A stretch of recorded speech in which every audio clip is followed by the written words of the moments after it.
Doctor आणि वकील अंधभक्त आहेत अशी टीका जनाब संजय राऊत करतायत. परंतु संजय राऊत, तुमचा तर डॉक्टरांवर विश्वास नाहीये, कारण तुम्ही कंपाऊंडर कडनं औषध घेता, कंपाऊंडर कडनं गोळ्या घेता आणि कंपाऊंडर कडनं औषध आणि गोळ्या घेत असल्यामुळेच तुमची अवस्था ही मनोरुग्णासारखी झालेली आहे. या देशातील डॉक्टर, वकील, इंजिनियर, उच्च शिक्षित आणि सर्वसामान्य नागरिक पंतप्रधान नरेंद्र मोदीजींच्या सोबत आहेत. तुम्ही त्यांना अंधभक्त म्हणून टीका करा, परंतु तुमच्यासारखं इटलीचं गुलाम असण्यापेक्षा आपल्या देशातील नेतृत्वाचं भक्त असणं कधीही चांगलं आहे. तुम्ही मात्र इटलीचे गुलाम म्हणून काम करतायत आणि इटलीची गुलामगिरी करणाऱ्यांनी डॉक्टरांवर टीका करू नये, वकिलांवर टीका करू नये, देशातल्या नागरिकांवर टीका करू नये. संजय राऊत, तुम्ही कंपाऊंडर कडनं औषध घेता म्हणून तुमच्या डोक्यावर परिणाम झालाय. जरा एकदा चांगल्या डॉक्टरांना दाखवा, ते कदाचित तुमच्यावर उपचार करतील. काल सोनिया गांधी यांनी संपूर्ण वंदे मातरमला विरोध केला. त्याच्यानंतर त्याचं समर्थन करण्यासाठी जनाब संजय राऊत पुढे आले. संजय राऊत फक्त दाढ्यांची मतं मिळवायची, अल्पसंख्याकाची मतं मिळवायची म्हणून तुमचा वंदे मातरमला विरोध आहे. या देशामध्ये वेदमंत्राहून आम्हा वंदे वंदे मातरम म्हणत अनेक क्रांतिवीर वंदे मातरमची घोषणा करून फासावर चढले, परंतु तुम्ही वंदे मातरमला विरोध करतायत. या संपूर्ण वंदे मातरमला तुमचा विरोध काय? तर काही दाढ्यांची मतं, काही अल्पसंख्याक लोकांची मतं संपूर्ण वंदे मातरम म्हटल्यानंतर आपल्याला मिळणार नाहीत, या भीतीपोटी काँग्रेस, उभाटा गट, संजय राऊत संपूर्ण वंदे मातरमला विरोध करतायत. परंतु या संपूर्ण वंदे मातरमचं समर्थन देशातील 140 कोटी जनता करते.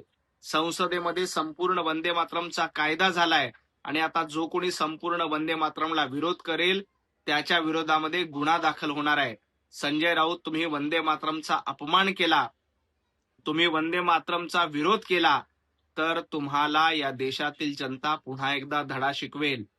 हे संजय राऊतांनी लक्षात ठेवावं. पंतप्रधान नरेंद्र मोदीजी, देवेंद्रजी फडणवीस साहेब यांना संपूर्ण वंदे मातरम येतं, परंतु आपल्या उद्धवजी ठाकरे यांना रामरक्षा देखील म्हणता येत नाही. पुस्तकामध्ये बघून उद्धवजी ठाकरे रामरक्षेचे 2 श्लोक म्हणू शकत नाहीत. संजय राऊत, आधी उद्धवजी ठाकरे यांना रामरक्षेचे 2 श्लोक म्हणायला सांगा. आणि संजय राऊत, मी तुम्हाला आव्हान देतो, तुम्ही पुस्तकामध्ये बघून देखील संपूर्ण वंदे मातरम म्हणू शकत नाहीत आणि तुम्ही वंदे मातरमच्या गप्पा मारताय. हे वंदे मातरम आपल्या भारताच्या अस्मितेचं प्रतीक आहे. त्याला राष्ट्रगीताचा दर्जा मिळालाय. असं असताना फक्त आपली खुर्ची वाचवायची आणि काही मतं मिळायची यासाठी तुम्ही संपूर्ण वंदे मातरमला विरोध करतायत. तुम्ही संपूर्ण वंदे मातरमला विरोध करून संपूर्ण भारत मातेचा अपमान करताय. संजय राऊत, आधी उद्धवजी ठाकरेंना 4 ओळीच्या रामरक्षा म्हणायला सांगा. संपूर्ण वंदे मातरम आदित्य ठाकरेंना येतं का? आदित्य ठाकरे वंदे मातरमची 2 कडवी देखील म्हणू शकत नाहीत. हे वास्तव आहेत आणि तुम्हाला देखील पुस्तकामध्ये बघून वंदे मातरम म्हणता येणार नाही. जनाब संजय राऊत, तुम्ही मूर्खाच्या नंदनवनामध्ये राहतात आणि हे मूर्खाचं नंदनवन म्हणजे इंडी आघाडी, काँग्रेस आणि उभाटा गट आहे.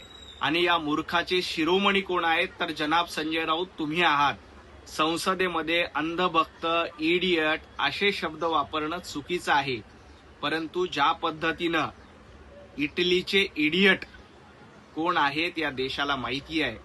त्यामुळे संजय राऊत, तुम्ही स्वतः इंडी आघाडीमध्ये आहात आणि इंडी आघाडीमध्ये मूर्खाचं नंदनवन आहे आणि या मूर्खाच्या नंदनवनाचं नेतृत्व करण्याचा प्रयत्न दुर्दैवानं राहुल गांधी करतात आणि त्यांची चाकरी करण्याचं काम संजय राऊत तुमच्याकडनं सुरू आहे. तुम्ही या मूर्खांचे शिरोमणी आहात, हे महाराष्ट्रानं ओळखले. स्वर्गीय गोपीनाथराव मुंडे यांनी भारतीय जनता पार्टी वाढवली, घराघरामध्ये पोहोचली आणि अखेरच्या श्वासापर्यंत भारतीय जनता पार्टीमध्येच राहिले. संजय राऊत, तुम्ही मात्र खासदारकी मिळवण्यासाठी काँग्रेसमध्ये जाणार आहात. राहुल गांधींसोबत तुमच्या किती बैठका झाल्या? येणाऱ्या काळामध्ये जेव्हा खासदारकी संपेल तेव्हा तुम्ही काँग्रेसमध्ये प्रवेश करणार आहात आणि नेत्यांचा अपमान करणं ही उभाटा गटाची परंपरा आहे. तुम्हाला आठवत नसेल तर मनोहर जोशी यांचा शिवतीर्थावर अपमान कोणी केला होता? मनोहर जोशींच्या विरोधामध्ये तुम्ही शिवतीर्थावर काय काय शब्द वापरले? मनोहर जोशींचा अपमान करून त्यांना स्टेजवरून खाली उतरवणारे जनाब संजय राऊत आणि उद्धवजी ठाकरे तुम्ही होतात. त्यामुळे नेत्यांच्या सन्मानाबद्दल संजय राऊत बोलू नये. आज गोपीनाथजी मुंडे हयात नाहीत आणि त्यांचा अपमान करण्याचं काम हे दुर्दैवानं काँग्रेसचे नेते आणि संजय राऊत तुम्ही करतायत. परंतु आपण उभाटा गटामध्ये किती लोकांचा कसा अपमान केला याचा एकदा इतिहास आठवा. तुम्हाला तोंड दाखवायला जागा मिळणार नाही. पंतप्रधान नरेंद्र मोदीजींचं टेलिप्रॉम्प्टर बंद आहे का सुरू आहे हे शोधण्यापेक्षा संजय राऊत आपला पक्ष बंद झालाय, त्या पक्षाला कुलूप लागलंय त्याकडे बघा. आणि कुणाचे पाय लटपटतात आणि कुणाला उभं राहण्यासाठी 2-2 माणसांची गरज लागते. फटाक्याचा आवाज आल्यानंतर कोण गडबडतं हे महाराष्ट्रातल्या जनतेनं माहिती आहे. आधी आपल्या मालकाकडे बघा. आपल्या मालकाला उभं राहता येत नाही, त्यासाठी 2-2 माणसं लागतायत. पंतप्रधान नरेंद्र मोदीजी आज देखील देशाला संबोधित करतात. देशातील तरुणाई पंतप्रधान नरेंद्र मोदीजींच्या सोबत आहे. काल 15 ऑगस्टच्या निमित्ताने पंतप्रधान नरेंद्र मोदीजींनी देशाला संबोधित केलं. लाखो लोकांनी, करोडो लोकांनी नरेंद्र मोदीजींकडनं प्रेरणा घेतली. संजय राऊत तुमच्याकडनं आणि तुमच्या मालकांकडनं काय प्रेरणा घ्यायची? फेसबुक लाईव्ह करा, कोमट पाणी प्या आणि हात थरथर कापा आणि टोमणे मारा. एवढंच तुम्हाला जमतंय. पंतप्रधान नरेंद्र मोदीजी टोमणे मारत नाहीत तर प्रेरणा देतात. तुमचा पक्ष लटपटत चाललाय. तुमच्या पक्षाचं कुलूप लागलंय, त्याच्याकडे लक्ष द्या. पंतप्रधान नरेंद्र मोदीजी देश चालवण्यासाठी समर्थ आहेत. नाशिकचे चंपतराय कोण आहेत हे सांगण्याच्या भानगडीत पडण्यापेक्षा जनाब संजय राऊत उभाटा गट संपवण्याची सुपारी घेणारे संपतराव राऊत म्हणजे संजय राऊत आहेत. तुम्ही उभाटा गटाला कायमचं संपवण्याची सुपारी घेतली. उभाटा गट संपवून टाकूनच तुम्ही शांत बसणार आहात. त्यामुळे तुमचं नवं नामकरण हे संपतराव राऊत आहे.